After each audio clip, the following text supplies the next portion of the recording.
The fluorescent lights of the police station buzzed faintly above me as I sat hunched over in a hard plastic chair. My palms were clammy, my knees bouncing against the floor in a rhythm I couldn't control.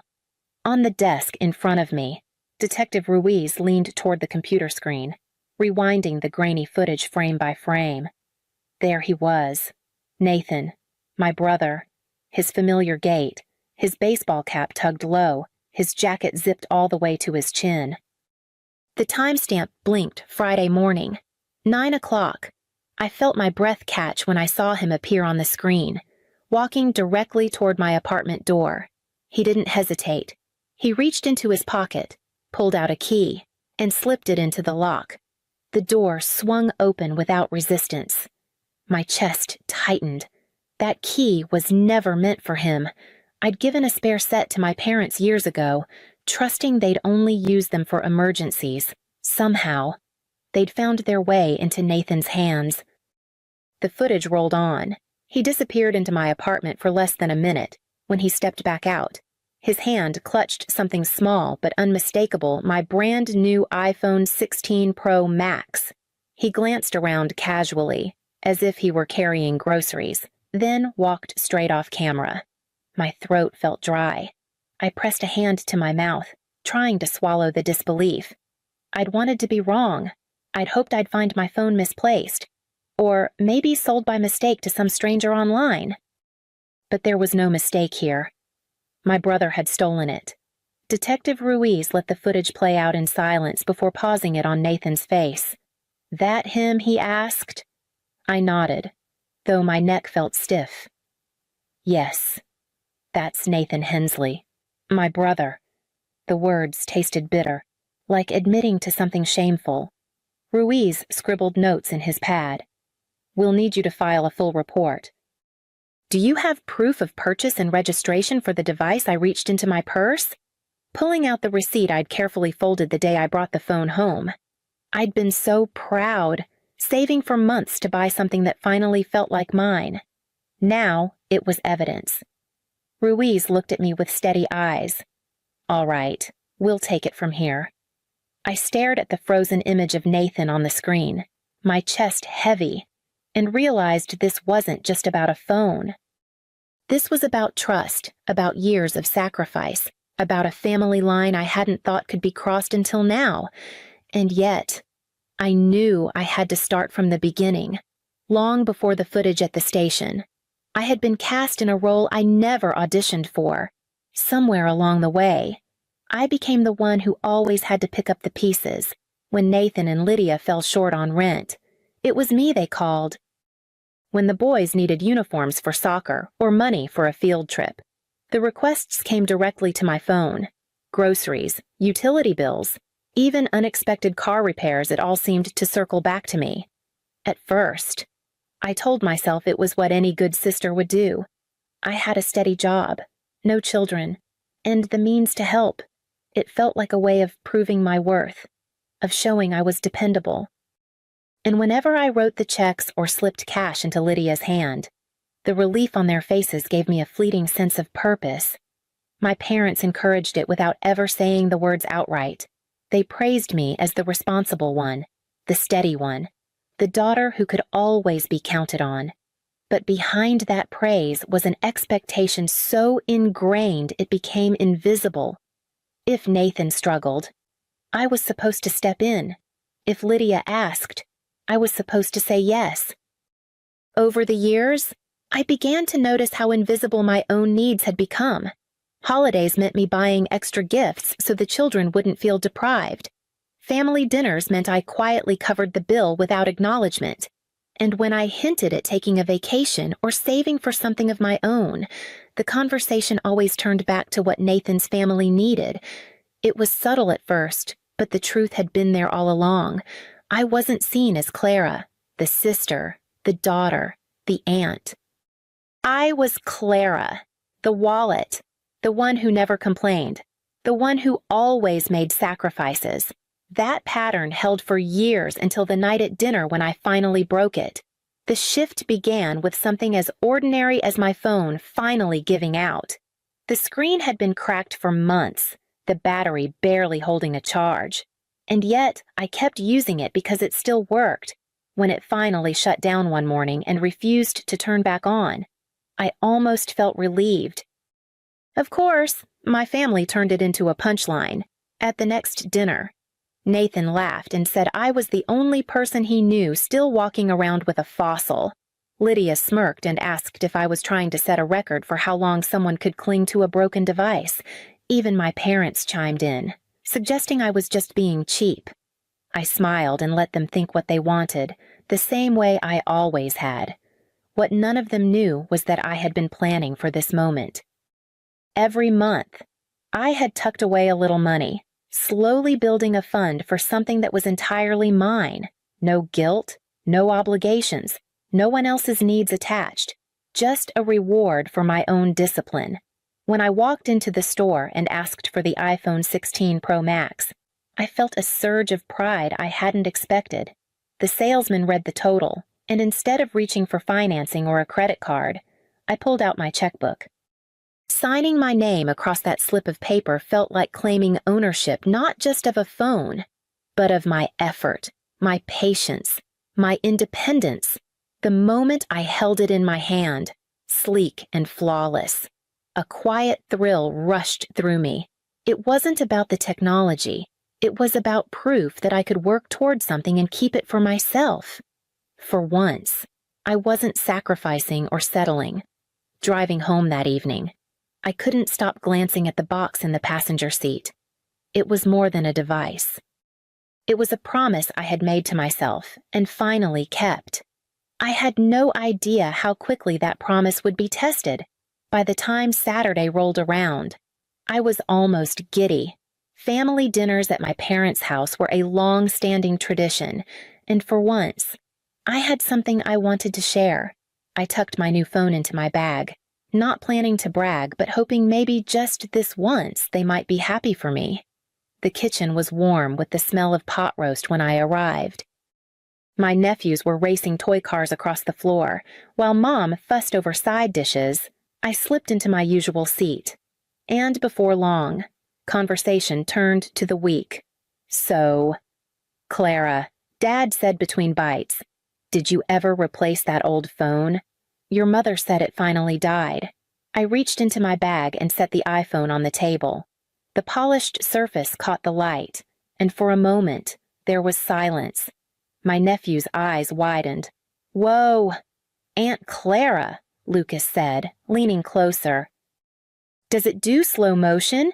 Can you show me?" I laughed and unlocked the screen, showing them the camera features. Caleb giggled as I filmed a quick clip of him making faces, then replayed it in slow motion. Their laughter filled the room, and for the first time in a long time, I felt proud instead of defensive. Mom picked it up carefully, turning it over in her hands. "This is beautiful. Clara, you always make practical choices, but this, it's lovely." Dad nodded. "Smart investment." These things last. Their approval felt rare, almost fragile, and I held on to it for a moment. But then I noticed Nathan and Lydia. They weren't smiling. Nathan's jaw was tight, his eyes fixed on the phone. Lydia tilted her head, her lips curving into a smile that didn't quite reach her eyes. "A phone like this," she said, her voice syrupy, "really belongs with someone who can use it all day like a mom. There are so many things I could do with it." The warmth drained from my chest. I slid the phone back toward me, suddenly aware of the sharp shift in the room. What had started as pride now felt like a warning. The conversation that had drifted easily around the table snapped into silence when Nathan cleared his throat. He leaned back in his chair, arms folded, eyes still fixed on the phone sitting by my plate. "You know," he said, almost casually, "it makes more sense if Lydia has that phone." I blinked at him, sure I'd misheard. "Excuse me." He gestured toward his wife, who was dabbing her lips with a napkin, looking far too pleased. "You don't need it the way she does. Lydia's with the kids all day. She manages schedules, school apps, doctor's appointments. A phone like that would make her life easier. You, on the other hand, you just go to work and come home. You could manage with something simpler. Lydia's smile tightened, but she didn't protest. She let him speak for her, nodding slightly as if this was all perfectly reasonable. I laughed. Not because it was funny, but because I was stunned. Nathan, I just bought this phone. With my money. For myself. That's exactly the point. He pressed on. You can afford another one. Lydia can't. You've always helped us out before. Why should this be any different? I turned to my parents, expecting them to step in, to tell him how ridiculous he sounded. Instead, Mom sighed and said softly, Clara, you know she does have a lot on her plate. Maybe sharing would be the generous thing. Dad's voice followed, calm and reasonable, the way he'd always tried to settle disputes. Your brother isn't wrong. You're single. You have more flexibility. Lydia's raising a family.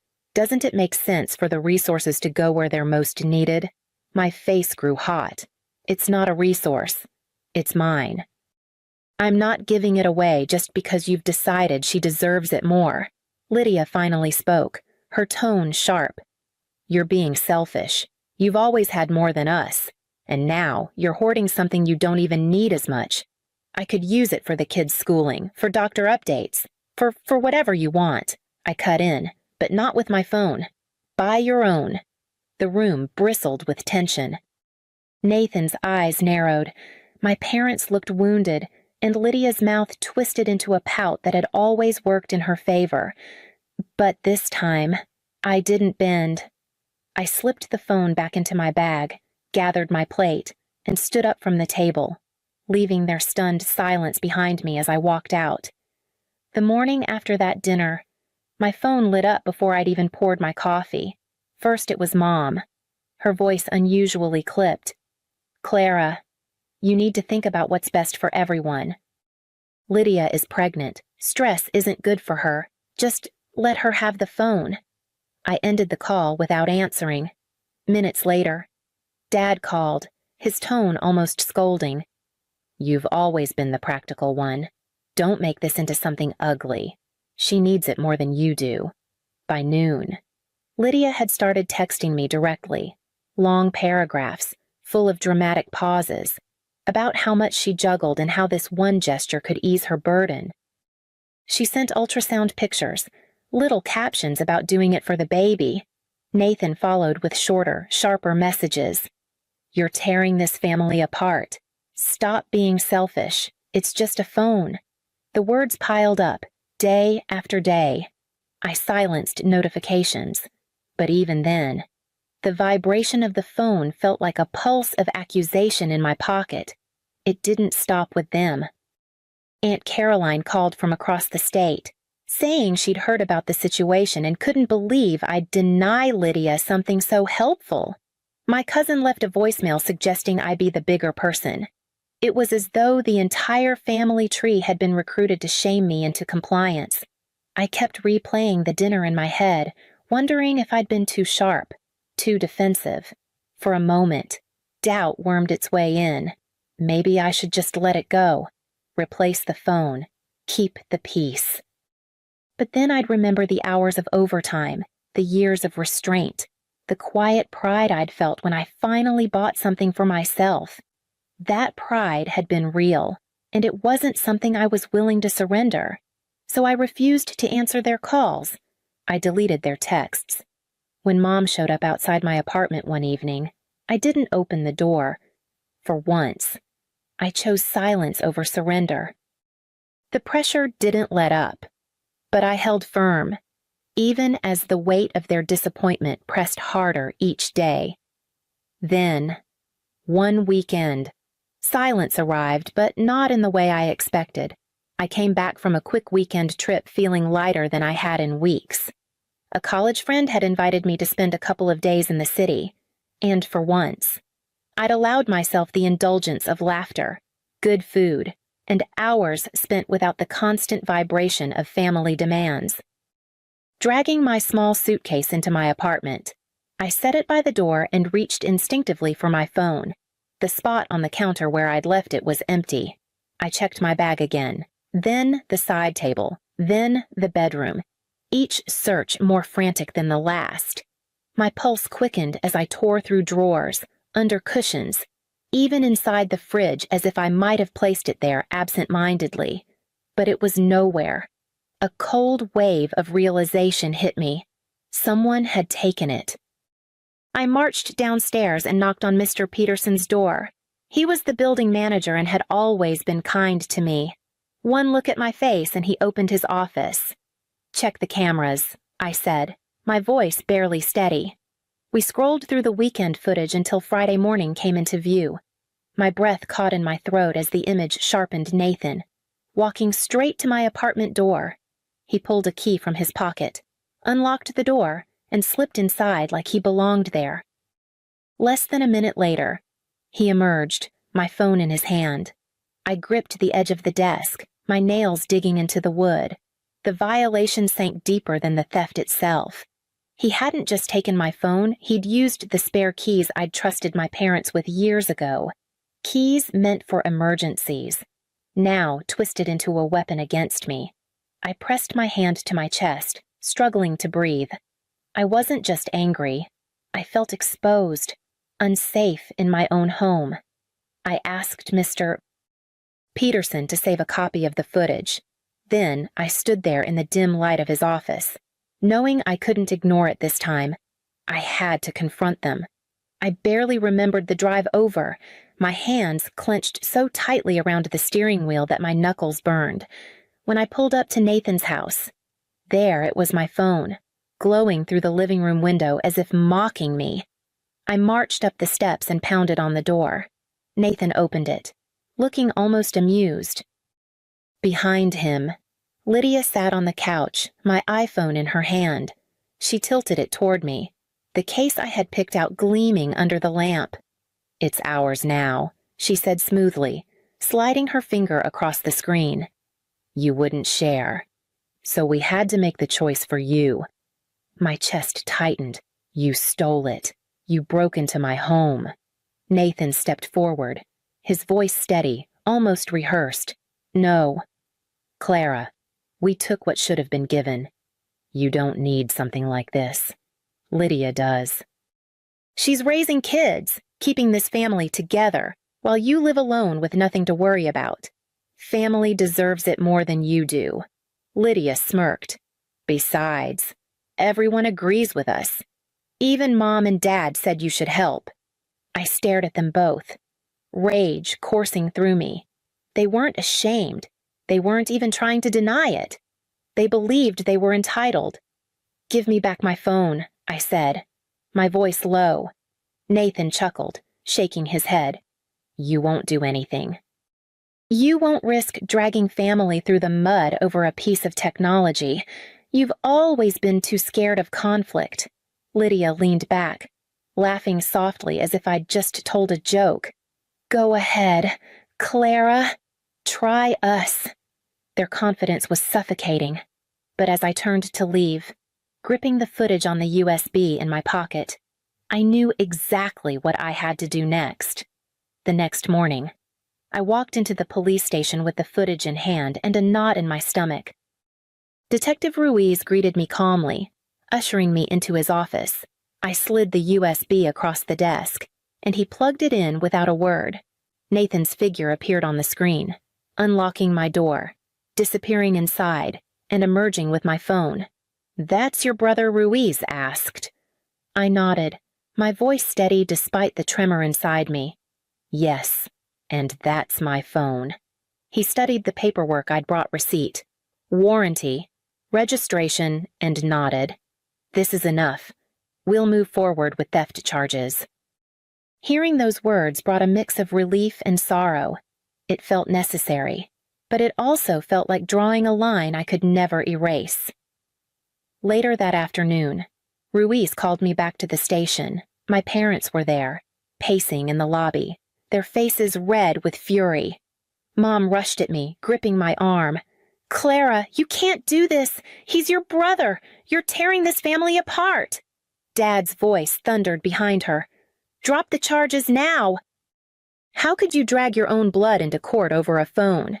Their pleas didn't sting anymore. They sounded hollow, rehearsed. I met their eyes and spoke clearly. "I'll drop the charges under one condition: you leave me alone. No calls, no visits, no messages, nothing. I want no part in this family anymore." Mom gasped like I'd slapped her. Dad shook his head in disbelief, but I didn't waver. When Ruiz returned with the paperwork, I signed. The charges were dropped, but so was every tie I had left. That night, I drove home in silence, the weight of finality pressing down, knowing the quiet that followed would change everything. Months slipped by in a strange, almost unfamiliar calm. The silence that once felt like punishment now settled around me like a blanket. My phone no longer lit up with guilt-soaked texts or endless missed calls. For the first time in years, my evenings belonged only to me. Work became easier without the constant weight of family emergencies pressing at my back. I went out with friends without worrying if I'd come home to another crisis. Slowly, I began to feel lighter, as though I'd been carrying stones in my pockets and had finally set them down. One afternoon, my Aunt Caroline called from an unfamiliar number. When I answered, her voice was careful, almost coaxing. "Clara, honey, your mother wanted me to tell you Lydia had the baby, a little girl. Don't you want to see pictures? Maybe it's time to move past all this." I closed my eyes, listening to the same refrain I'd heard 100 times before. "No," I said softly but firmly. "I don't want to see them. I don't want to be pulled back into the same cycle. I meant what I said. I'm done." There was a pause, then a sigh. Before she hung up, the quiet that followed didn't feel like loss. It felt like strength. That evening, I sat on my couch, unlocked my iPhone, and scrolled through the photos I'd taken since cutting ties, laughing with friends, sunsets on walks, snapshots of moments that belonged only to me. The phone wasn't just a device anymore. It was a reminder that I could choose myself, even when others tried to strip that choice away, and each time I touched the screen, I knew I'd never go back.